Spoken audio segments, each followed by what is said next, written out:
Yes, hello to all. आज हम 12th class की इकोनॉमिक्स में इंडियन इकोनॉमी का टॉपिक करेंगे, जो कि है features of Indian economy on the eve of independence. Yes, जैसे कि आप सबको पता है कि हमारी 40 मार्क्स की ये बुक है और 40 मार्क्स की हमारी मैक्रो इकोनॉमिक्स है। तो इस बुक के अंदर जो हमारा फर्स्ट चैप्टर है, जो कि पूरे का पूरा सिर्फ इंडियन इकोनॉमी की उस पिक्चर को दिखाता है जो कि इंडिपेंडेंस, ईव ऑफ इंडिपेंडेंस की बात करती है। क्लियर है ना, कि पोस्ट इंडिपेंडेंस की। पोस्ट इंडिपेंडेंस के अंदर आपकी वो इकोनॉमी आएगी जो इकोनॉमी आज आप करंट में देख रहे हैं। उसमें डिपेंड ये करता है कि 47 के बाद की जो इकोनॉमी होगी, जिसमें आपका लिबरलाइजेशन भी आएगा, मीन्स टू से एलपीजी की पॉलिसी भी आएगी, ग्लोबल इकोनॉमी भी आएगी, ठीक है, एडवांस्ड इकोनॉमी भी आएगी। बट आज जो मेन बात करेंगे वो हम करेंगे इंडियन इकोनॉमी की। इंडियन इकोनॉमी के इस टॉपिक में मैं आपको फीचर्स का एक टॉपिक करा रही हूँ, जिसमें ये बताया गया कि इंडियन इकोनॉमी के फीचर्स क्या थे जब 47 से पहले, बिफोर द 47, ठीक है, प्री इंडिपेंडेंस। तो इंडियन इकोनॉमी हमारी कैसी थी? First one is a stagnant economy. अब बात करते हैं स्टेगनेंट। अच्छा, इस इकोनॉमी को डिस्कस करने से पहले थोड़ा सा ये देख लेते हैं कि ये जो पिक्चर थी, ये तब की पिक्चर है जब ब्रिटिशर्स ने हमारी इकोनॉमी के ऊपर अपना जो सिस्टम था वो सारा खुद चलाया। यानी कि मीन्स टू से ब्रिटिशर्स इकोनॉमी को ऑपरेट करते थे at the time of independence, pre independence. तो उस इंडिपेंडेंस, उस इकोनॉमी के अंदर जो मेन बैरियर्स थे, जो मेन प्रॉब्लम्स थी, जो मेन फैक्टर्स थे, वो क्या क्या थे, उसको सबसे पहले मैं 3 सेक्टर्स में बताऊंगी। जो पहला चलेगा वो चलेगा primary sector, second one we will discuss the industry, and third one we will discuss the आपका इकोनॉमी का थर्ड पिक्चर जो आएगा वो आएगा अर्बनाइजेशन, जिसके अंदर आप बता सकते हैं डेमोग्राफिक कंडीशंस कैसी थी, ऑक्यूपेशनल स्ट्रक्चर कैसा था, यानी कि कंपोजिशन ऑफ द पॉपुलेशन। तो फर्स्ट वन जो मैंने मेन फैक्टर निकाला, that is the agriculture sector. Agriculture के 3 फीचर्स थे। अब आपने ना इसको डिवाइड करके करना है, अदरवाइज आप इस टॉपिक में कंफ्यूज हो जाओगे। आप पूरे का पूरा मत समझिए, सिर्फ अभी प्राइमरी सेक्टर को डिस्कस करिए। पहला है stagnant economy, second one is a backward economy, and third one is a dominance of agriculture. सबसे पहला कीवर्ड उठाते हैं स्टेगनेंट। स्टैग्नेंट का मतलब होता है ऐसी इकोनॉमी, ऐसा सेक्टर, ऐसा आपका एक प्लेस जहां पर कोई भी ग्रोथ नहीं होती। There is no growth, there is no scope of the growth, and there is no GDP. Means to say stagnant economy is that economy where no per capita income, no growth for the national income, and no increment in the GDP. तो क्या clear हुआ? No growth, no GDP, no development, no increment. Clear है? तो जब stagnant word आएगा तो आपने ये ध्यान रखना है, स्टेगनेंट एकदम जिसे कहते हैं कि कंजस्टेड हो जाता है, आपस में सिकुड़ जाता है, मतलब इस वर्ड को इस केस में आप समझेंगे।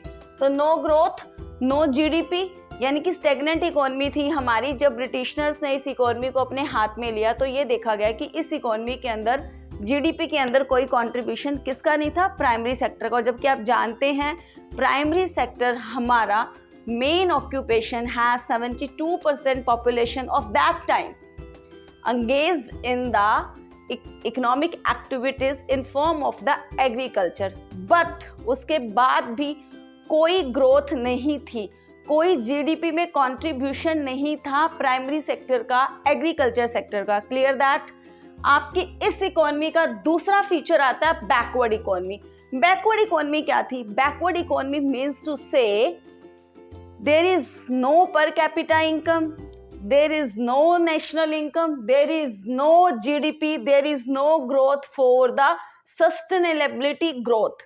Means to say backward का मतलब अच्छा क्या होगा? backward का means सबसे डायरेक्ट वर्ड में आप ये समझिए, जहाँ पर कोई भी प्रोडक्टिविटी नहीं है, जहाँ पर कोई भी आपकी ग्रोथ अपॉर्चुनिटी नहीं है, एकदम ऐसी इकोनॉमी जहाँ पर आपकी अपॉर्चुनिटीज बिल्कुल जीरो हो जाती हैं।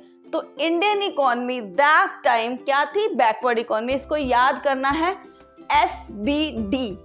एस मैंने स्टैग्नेंट, बी मैंने बैकवर्ड एंड डी मैंने dominance of agriculture. Dominance of agriculture, उधर से तो हम कह रहे हैं स्टैग्नेंट इकोनॉमी, उधर से कह रहे हैं हम बैकवर्ड इकोनॉमी, देन उसके बाद हम कह रहे हैं डोमिनेंस ऑफ एग्रीकल्चर। यस, इतना होने के बावजूद भी प्री इंडिपेंडेंस पीरियड में इस इकोनॉमी के अंदर एग्रीकल्चर का ही डोमिनेंस था। डोमिनेंस मीन्स टू से जो थोड़ी बहुत इनकम आ भी रही थी, स्टैग्नेंट होने के बाद भी, बैकवर्ड होने के बाद भी जो थोड़ी बहुत इनकम थी वो भी क्या थी?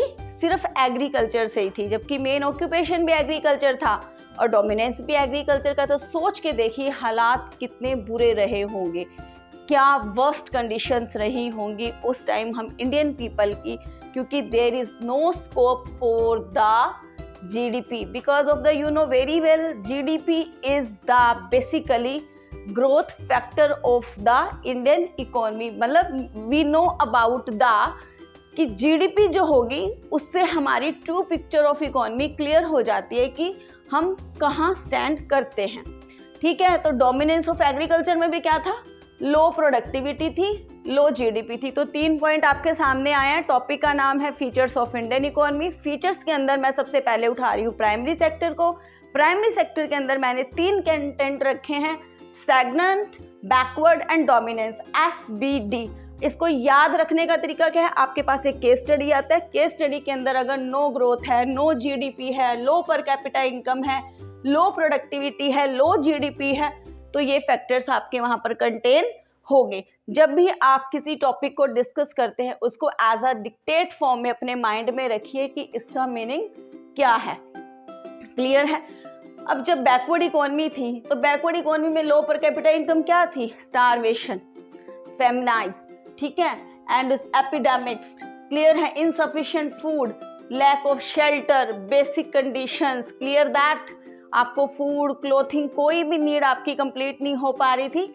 72% पॉपुलेशन जो थी वो एंगेज्ड इन एग्रीकल्चर थी as per the factor of dominance. Then उसके बाद भी wide spread unemployment. Clear that? इन सभी फैक्टर्स के देखने के बाद मैंने फीचर्स को अलग कर दिया। अगर आपको सेंटेंस वाइज लिखना है तो भी आप लिख सकते हैं। अगर आपको इसके बाद भी प्रॉब्लम आ रही है तो आप इसको ऐसे कर सकते हैं कि there are many numbers of epidemics and famine, starvations and insufficient food availability, lack of shelter, lack of basic conditions and 72% population engaged in agriculture। ठीक है, जिससे कि लो प्रोडक्टिविटी थी, लो जीडीपी थी एंड वाइड स्प्रेड अनएम्प्लॉयमेंट। अब हम उठाएंगे second sector. Second sector उठाएंगे हम इंडस्ट्री का, कि at the time of independence agriculture के बाद इंडस्ट्री का क्या रोल था।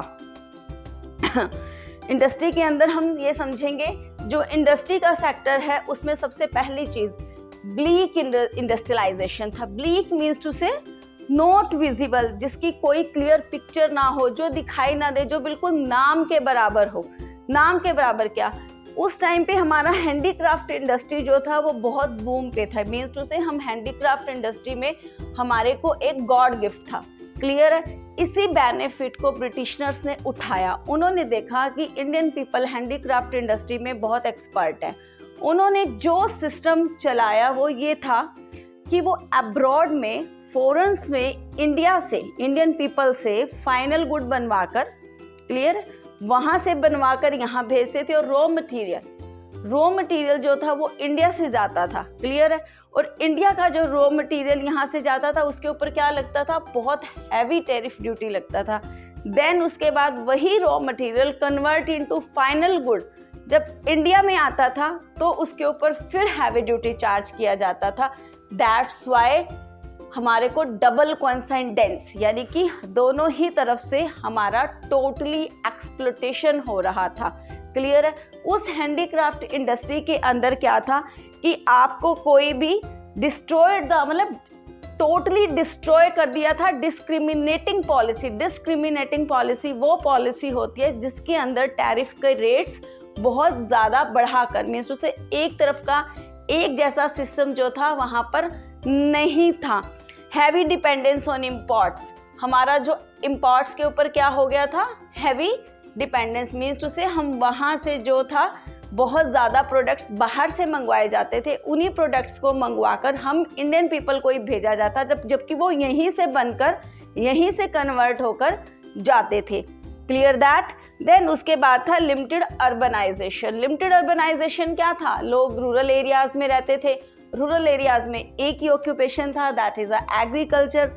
देन एग्रीकल्चर के बाद क्या था कि डिपेंडेंसी भी सारी वहीं पर रही, इसके अलावा कोई भी ऐसा फैक्टर नहीं था कि हम दूसरे कहीं से इनकम जनरेट कर सके। देन इससे क्या हुआ, पुअर बैकवर्डनेस क्रिएट हुई, ठीक है। पॉपुलेशन जो थी वो मोस्टली पॉपुलेशन किस में एंगेज थी, एग्रीकल्चर में, तो आपने क्या देखा, एग्रीकल्चर सेक्टर। क्लियर है। देन उसके बाद हमारा इंडस्ट्रियलाइजेशन बिल्कुल ब्लीक था, यानी कि धूमिल, यानी कि जो विजिबल नहीं हो, जो कि दिखाई नहीं देता, तो इम्पोर्ट्स के ऊपर भी हैवी डिपेंडेंसी हो गई थी। ये हमारा पूरा टॉपिक था इंडियन इकोनॉमी के फीचर्स का। अगले टॉपिक में हम इसके नेक्स्ट क्लास को करेंगे।